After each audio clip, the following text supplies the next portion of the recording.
We'll go to IHOP and get pancakes or something and sober up.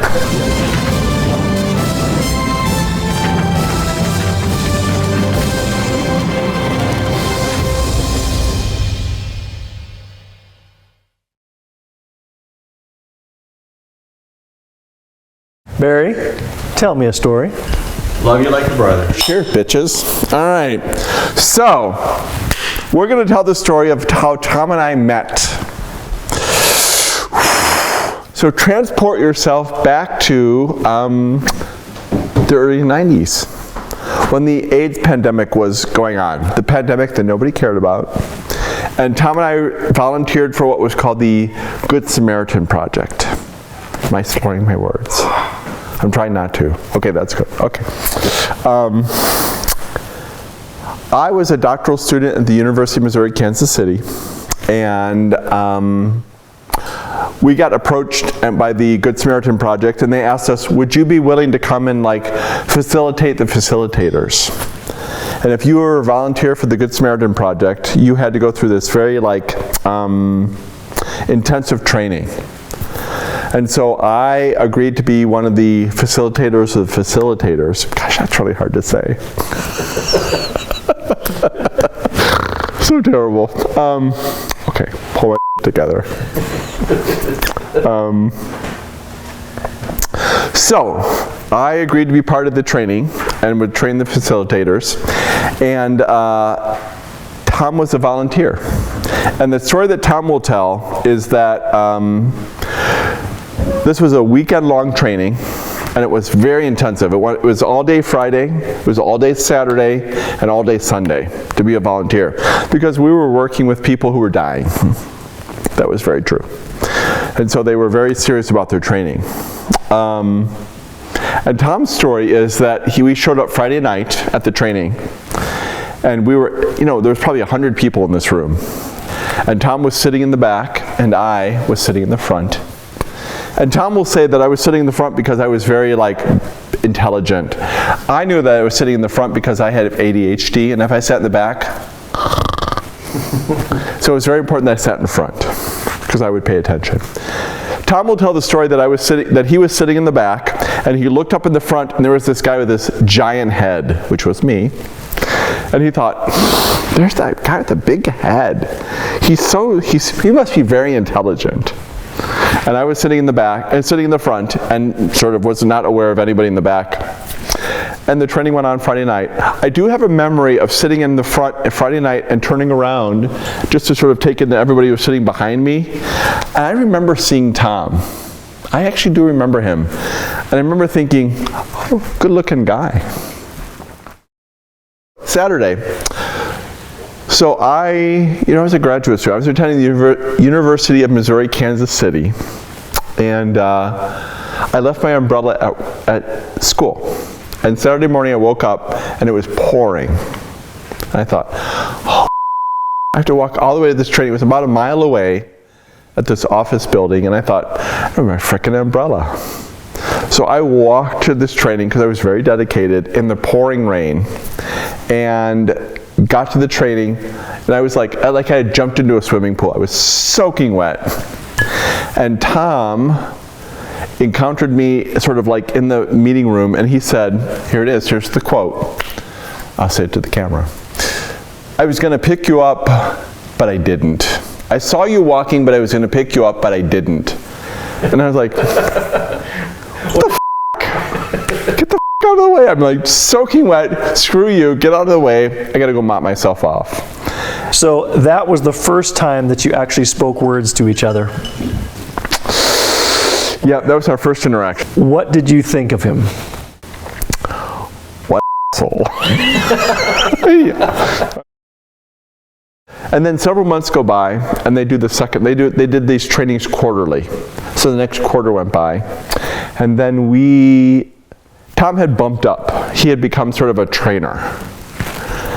So I, as the trainer of trainers, had more interaction with Tom at the second meeting, but still kind of didn't really have much interaction with him. I remember him at the training as a trainer of trainers, but don't really remember him. I'm not sure I learned his name. And then a week later, I was biking home from graduate school. I was in graduate school at that time. I was biking home, and I was biking home up this road, and Tom was driving by, and he honked. And I sort of looked, and I thought, oh, there's that guy. Hello. And he was driving by, and here's the critical part. I biked up to the corner of the street. Tom was driving by, and I biked up to the corner, and for no reason whatsoever, I got to the corner of the street, and I turned around, and I saw that he was parking. And there was no reason whatsoever for me to get to the corner of the street and have turned around to look. And I turned around and I saw that he was parking, and I thought, oh, he's parking. And so I turned around, and I came back down, and we met on the street. And I said to him, like, hey, like, Good Samaritan guy, how's it going? And I was like, I'm not even sure his name. So we chatted, and he said, oh, I live in this building. And I said, oh, I bike by this building at least twice a day, to and from graduate school, going to class and coming back. And he said, oh, I live up in the top apartment of this building. And he referred to it as Tramp Tower. Having no idea like how bad that was going to become because of Trump Tower. But he referred to it as Tramp Tower. And I said, I bike by here like twice a week. I said, sometime, maybe when I'm biking by, I'll just stop by. And he said, great. Yeah, okay. And that was it. Oh, actually, that's not true. He said, so here's a little disagreement we have. He said, so my version of the story is that he said, oh, you bike by, do you want to come up now? And I was like, come up now? Like, he was like, you know, come up now, like, you know, like, we're gonna have sex and we're done. And I was like, I'm not that kind of girl. He will say, I never should have come up now. Like, I was sort of thinking, like, sort of in the future you could come by and that would be good. And I was like, sure. So that was that story. We disagree on that. So that was the discrepancy you were talking about. This is the discrepancy. What is it? Can you clarify what was that? Make sure I get home. It was a discrepancy. Yes, for sure. Have a drink and wash that word down. This is it. This is the thing we'll never speak of. Here's the other thing that I will say, and I'm like explaining my entire sexual history in front of people I deeply respect, and have like such humiliation about it. So terrible. Tom better appreciate this. So, I don't remember this boy's name, but was this the egghead? Yep, it's the egghead. You told me about the egghead once. I don't remember his name. It's just really like so stereotypical. What was it? It's so stereotypical. So there was a guy that lived across the street from Tom in like another apartment building in Kansas City where we met. And oh gosh, I'm so humiliated. I would go across the street, screw the egghead, and then come across the street to like get drinks from Tom. Because he said, come across the street, come by anytime. Gosh, you both are laughing. It's so terrible. I'm gonna have to hire an assassin because you all know too much now. It's terrible. All have I'm sure. So I would screw the boy across the street, come to Tom and be like, to his apartment building, and be like, hey, are you at home? I'm available. Would you like to come up and have a drink? And he would like, sure, come up. So that went on for like weeks. I would go up to Tom's apartment. We would just kind of hang out and just chat and just carry on. The thing that Tom will tell you is that he had this like glass geodesic kind of like object that sat on this like little side table, and I would always pick it up and play with it. And then we would chat, and he would bring out drinks, and we would kind of carry on. And then, like, I gotta go, and boom. And then after I would leave, he would take the geodesic little object and Windex it, because I put fingerprints all over it. Yeah. He'd be like, dude, you put all these like fingerprints on my like a geodesic object. And I'm like, don't be so shallow. Like, you know, this is like interpersonal interaction. Why are you so concerned about this little glass thing? There was a town north of Kansas City called Parkville. Little shops and restaurants. And Tom said, we should want to get together. Or I said, let's get together and let's go for a visit to Parkville. I'm not the only whore in this equation. Yes, that's true. So, Is Tom ever hoary like you? super hoary. Yes. So this is so humiliating. Okay. So I was biking by home one day. So the issue that I haven't discussed is that I had to bike by Tom's apartment every day to go home. That was the thing. To and from school, I had to go by Tramp Tower. And I biked by Tom's house, and I thought, oh, I looked up and his light was on, and I thought, oh, stop by. So I rang his bell, and I said, hi, Tom, it's Barry. And he said, this isn't a good time. So I was like, oh, okay. So I left, and later I found out, like, he was screwing some boy. And here's the kooky thing, and he'll be really humiliated that I tell the story. But this guy that he invited over had a dog. And the dog sat at the foot of the bed while the two of them went at it.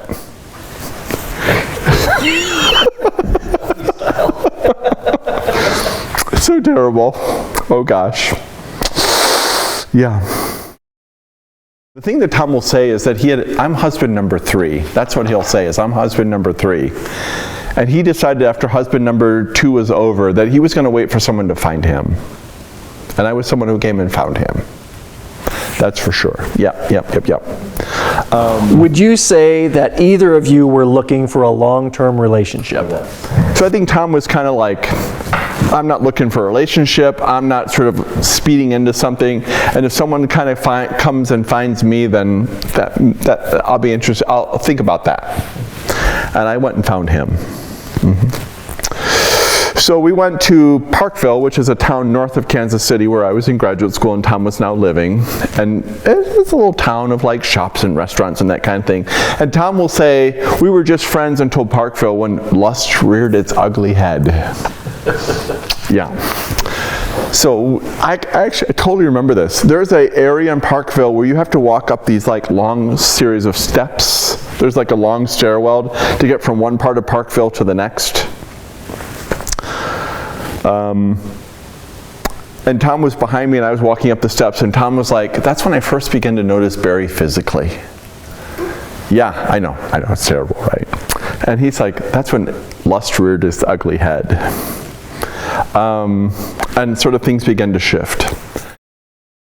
But some days or some weeks later, I can't remember now, I said to Tom, he said, hey, do you want to go do this thing? Do you want to go to this party? And I said, oh, I can't. There's a party going on. I've been invited to a party and I can't go. And he said, oh, what party is it? And I said, Linda Finn. A friend of mine named Linda Finn has invited me. And he said, that's what I was inviting to, was Linda Finn's party. And so Tom and I had been invited to the same party independently. I know, right? Fate. Mm-hmm. And so we agreed to go to this party together. And I remember saying to Tom, is this a date? And he said, I don't remember what he said. I don't remember. He said, I don't remember what he said. Is this a date? I don't remember what he said. So we went to this party together, and I said to Tom, is this a date? And he said, I guess so. And it was it's fucking lesbians, right? So it's like a country western like party. Ugh. Like barely any food, like a bag of chips and like two-step, eh? Lesbians. It's true. Everybody knows. Cheers. Lesbians will be like, I know that's how we are. So we went to this country western party that Linda Finn held. Oh gosh, it's so awful. It was at a trailer park.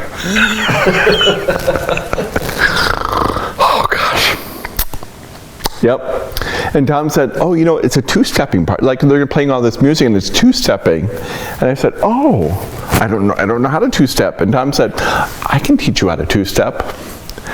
And so what I came to find out is like, this was Tom's plan to like bump uglies, right? He's like, I'll teach you how to two-step.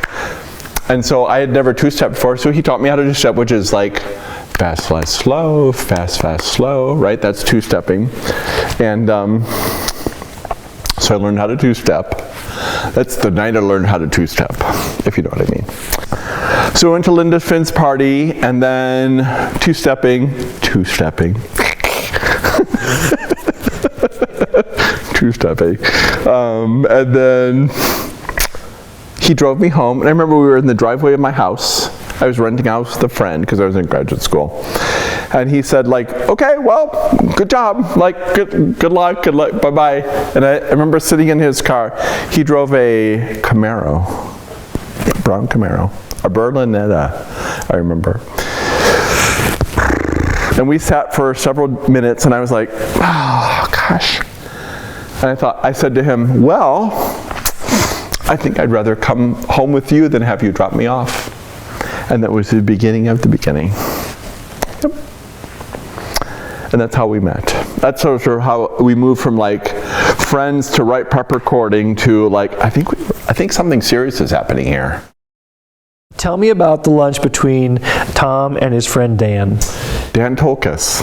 Yeah. And I don't remember what happened to Dan Tolkas, and I'm not sure Tom knows either.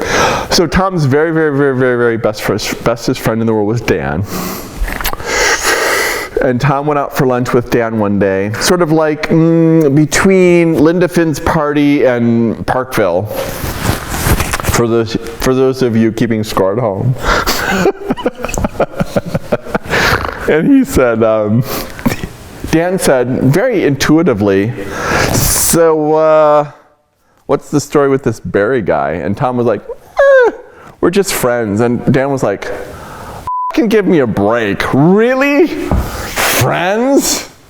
All you do is talk about this Barry guy. Like, oh my God, it's exhausting. You're exhausting.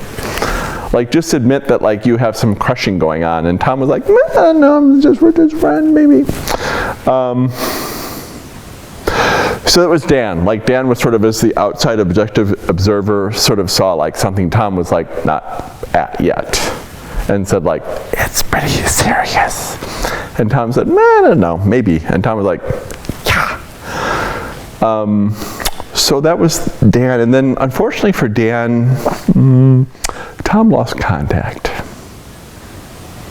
Yeah, so that's what happened with that. But yes, Dan was like, like radar, saw what was going on, which was great. So after Linda Finn's party, it got serious. Tom and I got pretty exclusive.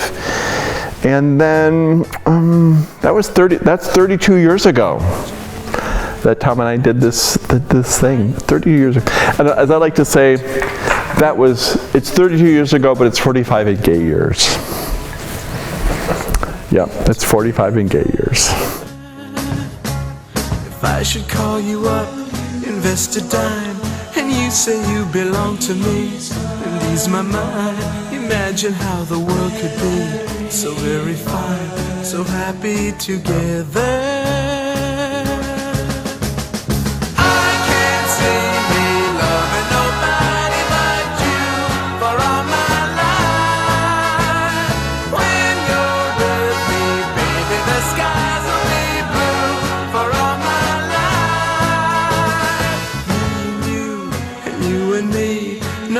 How they toss the dice, it had to be.